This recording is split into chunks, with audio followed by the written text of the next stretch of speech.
Hello friends, welcome back to our channel Mom's Daily. ഇന്ന് ഞാൻ വന്നിരിക്കുന്നത് ഒരു ഡിഫറെൻ്റ് ആയിട്ടുള്ള ഒരു പുട്ടിൻ്റെ റെസിപ്പി ആയിട്ടാണ്. ഇന്ന് നമ്മൾ ഉണ്ടാക്കാൻ പോകുന്നത് മണിപ്പുട്ടാണ്. ഇത് വളരെ ടേസ്റ്റിയാണ്. നമ്മൾ സാധാരണ പുട്ട് കഴിക്കുന്നതിനേക്കാളും ഇച്ചിരിയും കൂടെ രുചി കൂടുതലാണ്, പക്ഷേ ഇച്ചിരി മെനക്കേടും ഉണ്ട് കേട്ടോ. പക്ഷേ ഇന്ന് ഇതെങ്ങനെയാണ് നമ്മുടേതായ രീതിയിൽ ഉണ്ടാക്കിയെടുക്കുന്നത് എന്ന് കാണിക്കാം. അപ്പോൾ അതിനായിട്ട് ആദ്യം നമുക്കൊരു പാൻ അടുപ്പത്ത് വയ്ക്കാം. ഈ പാൻ ചൂടായി വരുമ്പോഴത്തേക്കും ഞാൻ 2 കപ്പ് വെള്ളം ചേർത്ത് കൊടുക്കുന്നുണ്ട്. അപ്പോൾ ഈ വെള്ളം നന്നായി നമുക്ക് ചൂടാക്കണം. കാരണം ഇതിനകത്ത് ആ മണിപ്പുട്ടിന് വേണ്ടുന്നുള്ള ഒരു മണികൾ ഉണ്ടാക്കിയെടുക്കാൻ വേണ്ടിയിട്ടാണ് നമ്മൾ ആദ്യം ചെയ്യാൻ പോകുന്നത്. അപ്പോൾ ഈ വെള്ളമൊക്കെ നന്നായിട്ടൊന്ന് തിളച്ച് വരട്ടെ. ആ സമയം നമുക്ക് പുട്ടിനുള്ള പൊടി എടുത്ത് വയ്ക്കാം. അപ്പോൾ അതിനായിട്ടൊരു ബൗൾ എടുക്കുക. നമ്മൾ ഏത് കപ്പിലാണോ വെള്ളം എടുത്തത് അതേ കപ്പിൽ 1 കപ്പ് അരിപ്പൊടി, അത് നമുക്ക് പുട്ടുപൊടിയോ അല്ലെങ്കിൽ പുട്ടുണ്ടാക്കാനുള്ള അരിപ്പൊടിയോ നമുക്ക് എന്താണെന്ന് വെച്ചാൽ അതിനകത്ത് ഇടുക. അപ്പോൾ ഇത് വറുത്തതാണ് കേട്ടോ. അപ്പോൾ 1 കപ്പ് എടുക്കുക. പ്രത്യേകം ശ്രദ്ധിക്കുക, സെയിം കപ്പ് തന്നെ ആയിരിക്കണം വെള്ളം എടുക്കുന്നതും അതുപോലെ തന്നെ അരിപ്പൊടി എടുക്കുന്നതും. ഇനി വെള്ളമൊക്കെ ചെറുതായി ചൂടാവാൻ തുടങ്ങുന്ന ഒരു സമയത്ത് നമുക്ക് ഇതിനകത്തോട്ട് ആവശ്യത്തിനുള്ള ഉപ്പ് ഇട്ട് കൊടുക്കുക. ഞാനിവിടെ ഏകദേശം 1/4 ടീസ്പൂൺ തൊട്ട് താഴെ നിൽക്കുന്ന അളവിലുള്ള ഉപ്പും ചേർത്തിട്ടുണ്ട്. അതോടൊപ്പം തന്നെ 1 ടേബിൾ സ്പൂൺ എണ്ണ, അത് സൺഫ്ലവറോ വെളിച്ചെണ്ണയോ എന്തായാലും കുഴപ്പമില്ല. എന്നിട്ട് വെള്ളം നന്നായിട്ട് തന്നെ വെട്ടി തിളയ്ക്കുന്നത് വരെ ഒന്ന് വെയിറ്റ് ചെയ്യാം. അപ്പോൾ വെള്ളം വെട്ടി തിളച്ചതിന് ശേഷം ഞാൻ ഫ്ലെയിം ഓഫ് ചെയ്ത് ഉടനെ തന്നെ വന്ന് ഈ ഒരു എടുത്ത് വെച്ചിട്ടുള്ള പുട്ടുംപൊടിയുടെ ആ ഒരു പാത്രത്തിനകത്തോട്ട് ഒഴിക്കുകയാണ് ചെയ്യുന്നത്. സാധാരണ നമ്മൾ ഇടിയപ്പൊക്കെ ഉണ്ടാക്കാനായിട്ട് മാവ് കുഴക്കത്തില്ലേ, അതേപോലെ തന്നെയാണ്. നല്ല ചൂടോട് കൂടെ തന്നെയുള്ള വെള്ളം വേണം ഈ ഒരു അരിപ്പൊടിയിൽ നമ്മൾ ഒഴിക്കാൻ വേണ്ടിയിട്ട്. പിന്നെ നമുക്ക് ഇതുപോലത്തെ ഒരു മരത്തിൻ്റെ തവിയൊക്കെ ഉണ്ടെന്നുണ്ടെങ്കിൽ പെട്ടെന്ന് തന്നെ ഇതുപോലെ ഇങ്ങനെ എടുക്കാൻ പറ്റും. നമ്മുടെ കൈയൊന്നും തൊടാതെ തന്നെ നമുക്ക് കുഴച്ചെടുക്കാൻ പറ്റും. അപ്പോൾ അതാ ഞാൻ പെട്ടെന്ന് തന്നെ വെള്ളം ഒഴിച്ച് കുഴച്ചെടുക്കുന്നുണ്ട്. പിന്നെ വെള്ളത്തിൻ്റെ ഒരു ഇതെന്ന് പറയുന്നത് ഓരോ നമ്മൾ എടുക്കുന്ന പുട്ടുപൊടിക്ക് അനുസരിച്ചിട്ട് വെള്ളത്തിൻ്റെ അളവിനൊക്കെ മാറ്റം വരും. അപ്പോൾ എനിക്കിവിടെ 2 കപ്പ് ഞാൻ എടുത്തിട്ടുണ്ടെങ്കിലും ആ 2 കപ്പ് മുഴുവൻ എനിക്ക് എടുക്കേണ്ട വന്നിട്ടില്ല. അപ്പോൾ കുറച്ച് വെള്ളം ബാക്കി വന്നിട്ടുണ്ട്, ഏകദേശം 1/4 കപ്പ്. അപ്പോൾ ഞാൻ കാണിക്കാം ബാക്കി വന്നിട്ടുള്ള വെള്ളം എത്രയായിരുന്നു എന്നുള്ളത്.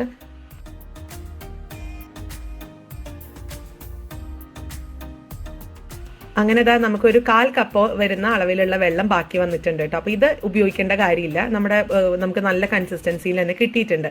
ഇനി നമ്മുടെ കയ്യിൽ നമുക്ക് കുഴച്ചെടുക്കാൻ പറ്റുന്ന ഒരു ചൂടാവുമ്പോൾ നമുക്കിത് നന്നായിട്ട് തന്നെ ഒന്ന് കുഴച്ചെടുക്കണം. അപ്പോൾ നല്ലൊരു സോഫ്റ്റ്നെസ് കൂടാൻ വേണ്ടിയിട്ടാണ് അങ്ങനെ ചെയ്യുന്നത്. ഇപ്പം തന്നെ നല്ല സോഫ്റ്റാണ് എങ്കിൽ പോലും നമുക്ക് ആ ചൂട് നമ്മുടെ പറ്റുന്ന കൈക്ക് പറ്റുന്ന ചൂടിൽ ഒന്ന് കുഴച്ചെടുക്കുക. കണ്ടില്ലേ, ഇതിൻ്റെ സോഫ്റ്റ്നെസ് കണ്ടോ, വളരെ സോഫ്റ്റായിട്ട് കിട്ടിയിട്ടുണ്ട്. ഇനി നമുക്കിതിൽ നിന്ന് കുഞ്ഞു കുഞ്ഞു ബോൾസുകൾ ാണ് മണിപ്പുട്ടിന് വേണ്ടത്. അത് നമ്മുടെ ഇഷ്ടത്തിനനുസരിച്ച് സൈസൊക്കെ കൂട്ടും കുറയ്ക്കുകയൊക്കെ ചെയ്യാം. അപ്പം ഞാൻ ആദ്യം ഉരുട്ടി എടുത്തു കഴിഞ്ഞപ്പോഴത്തേക്കും അത് ഭയങ്കര വലിയ ബോളായിപ്പോയി. അപ്പം ഞാൻ ഒന്നും കൂടി അതൊന്ന് പകുതിയാക്കി എടുക്കുന്നുണ്ട്. എന്നിട്ട് കുഞ്ഞ് ബോൾസ് ആക്കുന്നുണ്ട്. അപ്പം നമുക്ക് ഈ ബോൾ ഉണ്ടാക്കുക എന്ന് പറയുന്നത് ഇച്ചിരി മെനക്കെട്ട പരിപാടി തന്നെയാണ് കേട്ടോ. കാരണം ഇത് നമുക്കിപ്പോൾ ഇതിനകത്ത് കുറച്ച് പോലെ തോന്നുമെന്നുണ്ടെങ്കിലും അത് കുറച്ച് കുഞ്ഞു കുഞ്ഞു ബോൾസ് ആക്കുവാണെന്നുണ്ടെങ്കിൽ കുറച്ചധികം സമയം വേണം. അപ്പോൾ ചിലപ്പോൾ നമുക്ക് ചിന്തിക്കും ഈ ഒരു നേരം കൊണ്ട് നമ്മുടെ സാധാരണ പുട്ടുപൊടി വെച്ച് പുട്ടുണ്ടാക്കാലോ എന്നൊക്കെ നമുക്ക് ചിന്തിക്കാം. പക്ഷെ ഇത് ഒരു തവണയൊക്കെ ഒന്ന് ട്രൈ ചെയ്യാൻ പറ്റുന്ന, പ്രത്യേകിച്ച് നമ്മുടെ വീട്ടിൽ വിരുന്നാരൊക്കെ വരുമ്പോൾ കൊടുക്കാൻ പറ്റുന്നതോ അല്ലെങ്കിൽ നമുക്കാണെങ്കിലും എന്നും ഒരേപോലെ പുട്ട് കഴിച്ച് മടുത്തൊക്കെ ഇരിക്കുവാണെങ്കിൽ ഇതുപോലെ ഡിഫറെൻ്റ് ആയിട്ടുള്ള രീതിയിൽ കഴിക്കണം എന്ന് തോന്നുവാണെന്നുണ്ടെങ്കിലൊക്കെ ഉണ്ടാക്കിയെടുക്കാൻ പറ്റുന്ന ഒരു പുട്ടാണ്. അപ്പോൾ നമുക്ക് ആദ്യം ഈ മണിപ്പുട്ടിന് വേണ്ടുന്നുള്ള മണികൾ നമുക്കത് ഇതുപോലെ ഇതിങ്ങനെ ഞാനിപ്പോൾ എൻ്റെ കുഞ്ഞുങ്ങളുടെ ഹെൽപ്പ് എടുത്തുമായിരുന്നു കേട്ടോ. 2 പേരും എന്നെ ഹെൽപ്പ് ചെയ്യാനുണ്ടായിരുന്നു. അപ്പോൾ അവരും കൂടിയാണ് കുഞ്ഞു മണികളൊക്കെ ഉണ്ടാക്കിയിട്ടുള്ളത്. അപ്പോൾ നമുക്ക് ഇതിനകത്തോട്ടൊന്ന് വെച്ച് കൊടുക്കാം. അങ്ങനെ 1 കപ്പിൽ നിന്ന് ഉള്ള അരിപ്പൊടിക്ക് നമുക്ക് ഇത്രയും മണികളാണ് കിട്ടിയിട്ടുള്ളത്. ഇത് ഏകദേശം നമ്മളൊരു സാധാരണ പുട്ടുംകുറ്റി വരുവാണെങ്കിൽ 2 പുട്ടുംകുറ്റിക്കുള്ള മണികളുണ്ട് കേട്ടോ. അപ്പോൾ നമുക്ക് ഇതിവിടെ നിന്ന് മാറ്റി വയ്ക്കാം. ഇനി പുട്ടിന് വേണ്ടുന്ന ആവശ്യത്തിനുള്ള തേങ്ങ, ഇത് ഫ്രഷ് ആയിട്ട് ചെറുകിയ തേങ്ങയാണ്. നിങ്ങളുടെ ഇനിയിപ്പോൾ അതില്ലാന്നുണ്ടെങ്കിൽ ഇപ്പോൾ ഡെസിക്കേറ്റഡ് കോക്കനട്ട് വെച്ചിട്ടൊക്കെ ഉണ്ടാക്കിയെടുക്കാം, കുഴപ്പമൊന്നുമില്ല. ഇനി ഇതിനകത്തോട്ട് നമുക്ക് 1 ടേബിൾ സ്പൂൺ പഞ്ചസാര ചേർക്കുന്നുണ്ട്. ഇത് തികച്ചും ഓപ്ഷണലാണ്. ചിലവർക്ക് അങ്ങനെ മധുരം ഇഷ്ടമുണ്ടാവില്ല. അങ്ങനെ തേങ്ങ തന്നെയാണ് ുണ്ടെങ്കിൽ അങ്ങനെയും ചേർക്കാം. ഇനി നമുക്കിത് ഒന്ന് പഞ്ചസാരയും കൂടെ ചേർത്ത് മിക്സ് ചെയ്തിട്ടുണ്ട്. ഇനി സാധാരണ നമ്മൾ പുട്ടുണ്ടാക്കുമ്പോൾ പുട്ടുപൊടി വെച്ചിട്ട് പുട്ടുണ്ടാക്കുമ്പോൾ എങ്ങനെയാണോ നമ്മൾ ഫില്ല് ചെയ്യുന്നത് അതേപോലെ തന്നെയാണ്. എത്ര ലെയർ വേണമെന്നുള്ളതൊക്കെ നമ്മുടെ ഓരോരുത്തരുടെ ഇഷ്ടമാണ്. അപ്പം ഞാൻ ഇവിടെ ഒരു 3 ലെയറിലാണ് ഈ ഒരു മണിപ്പുട്ട് സെറ്റ് ചെയ്തെടുക്കുന്നത്. അപ്പോൾ ആദ്യം കുറച്ച് തേങ്ങ ഇട്ട് കൊടുത്തിട്ടുണ്ട്. പിന്നെ നമുക്ക് ആ മണികൾ ഇട്ട് കൊടുക്കാം. പിന്നെ കുറച്ച് തേങ്ങ, മണികൾ, അങ്ങനെ 3 ലെയറിലാണ് ഞാൻ ഉണ്ടാക്കിയെടുക്കുന്നത്.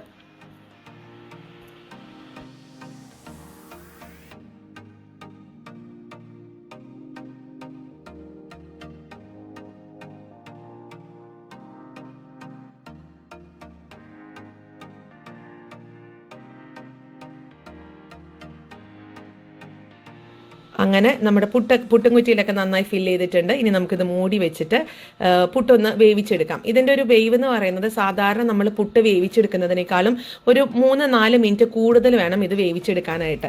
അപ്പോൾ ഇത് ഞാനിവിടെ വെള്ളം വെച്ചിട്ടുണ്ടായിരുന്നു ചെമ്പിനകത്ത്. അപ്പോൾ വെള്ളമൊക്കെ ചൂടായി വന്നിട്ടുണ്ട്. ഇനി ആവി വരാൻ തുടങ്ങിയതിന് ശേഷം നമുക്കൊരു 6 മിനിറ്റ് മുതൽ 7 മിനിറ്റ് വരെ നമുക്കിതൊന്ന് വെയിറ്റ് ചെയ്യണം കേട്ടോ. അങ്ങനെ ആവി വന്നതിന് ശേഷം 7 മിനിറ്റ് കഴിഞ്ഞപ്പോഴാണ് ഞാനിത് മാറ്റി ഇതുപോലെ ഒന്ന് കുത്തിയെടുക്കുന്നത്. നമ്മുടെ മണിപ്പുട്ട് ഇവിടെ റെഡിയാണ്. ഇത് വളരെ സോഫ്റ്റ് ആണ്. സാധാരണ നമ്മൾ പുട്ടുണ്ടാക്കുന്നതിനേക്കാളും ഇച്ചിരി കൂടെ സോഫ്റ്റ് ആയിട്ടാണ് ഇതിൻ്റെ ആ ഒരു മണികളൊക്കെ ഇരിക്കുന്നത്. പിന്നെ ഭയങ്കര ഹെവിയാണ്. ഇത് ഒരെണ്ണം കഴിച്ചാൽ ഒരെണ്ണം തന്നെ വേണം എന്നില്ല, പകുതി വെച്ചിട്ടാണെങ്കിൽ നമ്മുടെ വയറൊക്കെ ഒത്തിരി ഫുള്ളാവുന്ന ഒരു തരത്തിലുള്ള ഡിഫറെൻ്റ് ആയിട്ട് നമുക്ക് ഉണ്ടാക്കി കൊടുക്കാൻ പറ്റുന്ന ഒരു മണിപ്പുട്ടാണ്.